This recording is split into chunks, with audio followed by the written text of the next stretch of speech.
Oiê! Eu sou a Júlia e hoje é dia de cultura! Nessa sexta, vamos conversar sobre a mitologia grega e algumas de suas histórias. Antes de chamar o episódio de hoje, gostaria de pedir que siga o podcast no Instagram e curta nossa página no Facebook.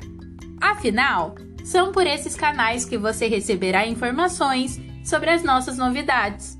Então fique atento para não perder nada.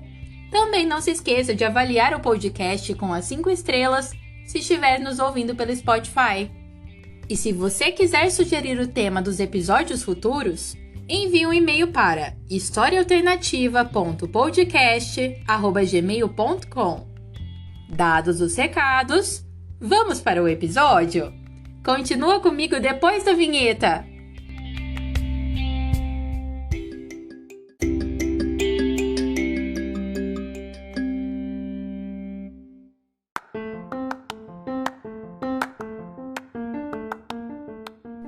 A mitologia grega surgiu da curiosidade que os gregos tinham de explicar a origem da vida e os problemas da existência.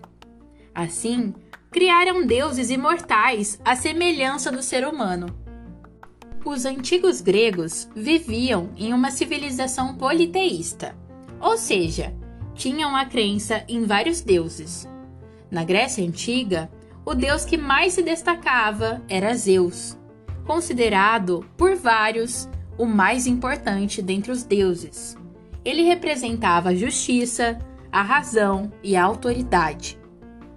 Além dos gregos serem politeístas, seus deuses assumiam a forma humana e agiam à semelhança dos homens. Lutavam entre si e, como os humanos, sentiam ódio, amor, se casavam e tinham filhos. Em relação ao casamento, vários deuses se uniram aos seres humanos mortais. Dessas uniões surgiram os heróis, considerados semideuses. Sobre seus deuses e heróis, os gregos contavam muitos mitos, que deram origem à mitologia grega. A mitologia grega se originou de um conjunto de relatos fantasiosos e imaginativos em que os gregos procuravam explicar, por exemplo, a origem da vida, a vida após a morte, dentre outros assuntos. Os deuses gregos eram homenageados por meio de jogos e competições esportivas. Desse fato, surgiram os Jogos Olímpicos, que eram realizados no Monte Olimpo. No universo simbólico da mitologia grega, existem diversas histórias. Neste episódio, conheceremos 5 delas.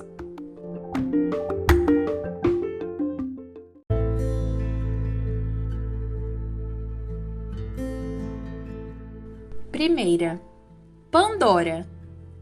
Pandora é a primeira mulher na mitologia grega. Ela foi enviada por Zeus à Terra como um presente para os homens. Na sua ida à Terra, Pandora levou consigo uma caixa e recebeu dos deuses a advertência de jamais abri-la. Ela não sabia, mas dentro da caixa havia todos os males que podemos imaginar, como guerras, pestes e fome. Detalhe: até então, o mundo dos homens era regido pela paz. Mas a curiosidade de Pandora falou mais alto. Passado um tempo, ela abriu a caixa, deixando escapar tudo o que havia dentro. Ela tentou desfazer o erro, voltando a fechar a caixa, mas já era tarde. A única coisa que restou lá dentro foi a esperança. O mito da caixa de Pandora sugere que, apesar de todos os males e todas as angústias, ao menos podemos nos apegar à esperança, que é a última que morre. Segunda, Medusa. A história da Medusa é uma das mais conhecidas na mitologia grega. Na lenda, a terrível górgona com cabelos de serpente e olhar petrificador acaba sendo decapitada pelo herói Perseu e passa a ser utilizada como arma de guerra. Quem assistiu ao filme Percy Jackson está bem familiarizado com a cena, longamente reproduzida sobre os perigos de se confrontar a Górgona. Mas uma visão menos conhecida dessa história retira a personagem do papel de vilã, colocando-a como vítima da irresponsabilidade dos deuses gregos, cujas características espantosas como orgulho, inveja, obsessão e fúria se afastam muito da ideia de um Deus bondoso propagada pelo cristianismo. Antes de ter sido transformada em monstro, Medusa vivia com suas irmãs no templo de Atena, deusa da guerra e da sabedoria. Medusa era uma mulher linda com traços elegantes e um cabelo invejável. Filha das divindades marinhas Forces e Ceto, Medusa era a única mortal da família e respeitava os ensinamentos de Atena, se mantendo virgem e casta para continuar a exercer o sacerdócio. Entretanto, a sua beleza atraía homens de muitas cidades, que iam ao templo não para levar oferendas, mas para observá-la, o que acabava enfurecendo a deusa. Um desses homens era o deus Poseidon, tio de Atena, que nunca se entendeu com a sobrinha. Nas histórias lendárias sobre o surgimento da cidade de Atenas, a região da Ática era disputada pelos dois deuses, e coube à população escolher qual deus seria o patrono do local, ou seja, aquele que fornecesse aos habitantes o presente mais útil. Poseidon criou uma fonte de água, e Atena forneceu uma muda de oliveira, útil para a fabricação de óleo de oliva. A cidade então a nomeou como padroeira local, o que gerou a rixa familiar entre os dois deuses. Poseidon tinha consciência de que as sacerdotisas de Atena deveriam ser puras, mas isso não o impedia de cortejar Medusa, que se esquivava constantemente. Cansado das negativas e dominado por sua doentia paixão, o deus dos mares decidiu violar a sacerdotisa dentro do templo e em frente à estátua de Atenas, que, furiosa, optou por castigá-la, pois entendia que Poseidon estava apenas seguindo sua natureza de homem, e a culpada era apenas aquela que o seduziu com seus encantos. Pela violação de seu templo, a deusa transformou Medusa num terrível monstro. Seus cabelos viraram serpentes, seu corpo criou escamas e seus dentes foram transformados em presas de javali. E o pior, a maldição determinava que todos os que olhassem para ela virariam pedra, o que condenou Medusa a uma terrível solidão. Expulsas do templo, as três irmãs se refugiaram em uma caverna no extremo oriente da Grécia, onde podiam viver sem maiores conflitos. Até que os guerreiros da Grécia passaram a visitar o local para confrontá-la e tomar sua cabeça como arma. Um deles foi Perseu, jovem semideus obrigado a decapitar o monstro. Caso não o fizesse, sua mãe seria violada pelo rei. Pedindo auxílio aos deuses, o jovem recebeu presentes que o auxiliaram na empreitada, como um elmo que o tornava invisível e uma bela espada. Com esses auxílios, Medusa, que já havia sido violentada e amaldiçoada, foi decapitada. Quando o herói Perseu derrotou Medusa, uma gota de seu sangue entrou em contato com a água, e ouviu-se um grande trovão. Surgiu então uma espuma branca sobre a água e um belo cavalo branco com asas emergiu. Era Pégasus, filho da relação entre Poseidon e Medusa. Sim, a violação da deusa no templo tinha gerado uma gravidez. Além de Pégasus, o gigante Criassor também emergiu como fruto da relação entre os dois.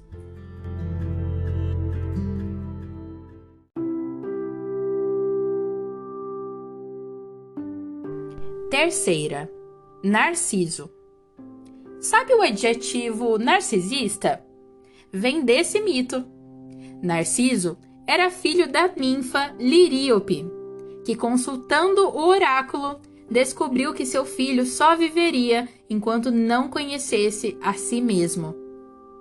Quando cresceu, Narciso se tornou o mais belo dos rapazes. Recusou uma fila de pretendentes, inclusive a ninfa Eco, que, devido a uma maldição imposta por Hera, só era capaz de repetir o final das frases ditas por seu interlocutor. Desdenhada, Eco se isolou, definhou e morreu. O jovem Narciso era tão belo, mas tão belo, que acabou se apaixonando por sua própria imagem refletida nas águas do rio. Por não poder consumar seu amor, desesperou-se. Segundo conta o poeta Ovídio, ele começou a esmurrar o próprio peito e se transformou em flor. Narciso foi punido por excesso de vaidade. Quarta, Perséfone. Perséfone era cobiçada por Hades, deus do submundo. Certo dia, quando a bela Perséfone colhia flores, Hades raptou-a. Deméter, deusa da agricultura e mãe de Perséfone, ficou desesperada. O desespero de Deméter resultou numa seca sem precedentes. Com isso, Zeus, pai de Perséfone, enviou Hermes ao submundo para convencer Hades a soltar sua filha. Hades concordou em soltar Perséfone, mas sem antes pôr em execução um plano infalível. Ele pôs em sua boca um caroço de romã, fazendo com que ela jamais se esquecesse do submundo. Assim, todo ano, Perséfone voltava ao submundo para ficar com Hades. A outra metade do ano, ela passava com seus pais no Olimpo. O mito simboliza a mudança das estações do ano e o próprio ciclo da vida. Quinta, Orfeu e Eurídice. Na mitologia grega, Orfeu, filho de Apolo e da musa Calíope, e Eurídice eram dois amantes que se apaixonaram perdidamente. Além de poeta, Orfeu era músico e cantor. Seu pai lhe presenteou com uma lira, o que o transformou num dedicado músico. Assim, quando a tocava, qualquer pessoa ficava encantada e tranquila com sua melodia.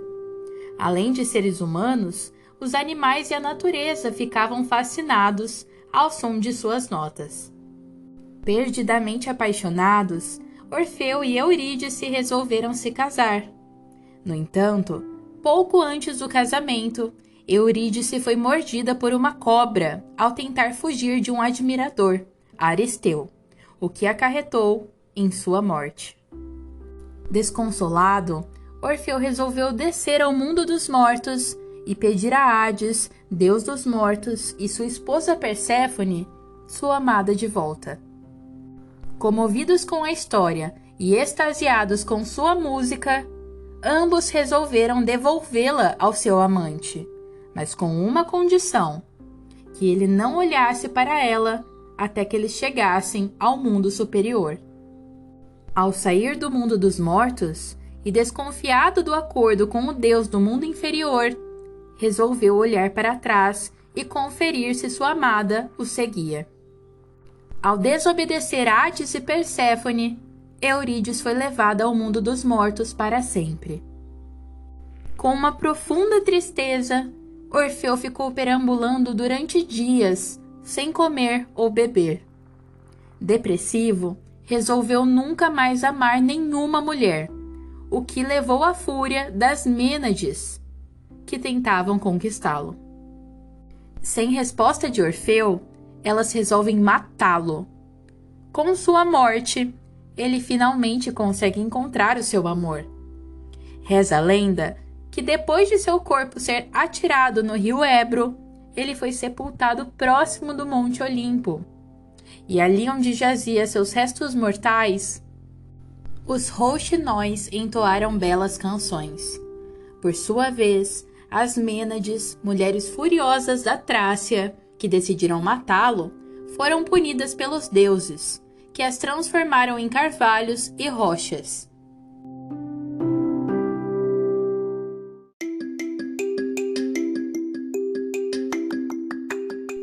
Espero que tenha gostado e conto com você no próximo episódio do Cultura.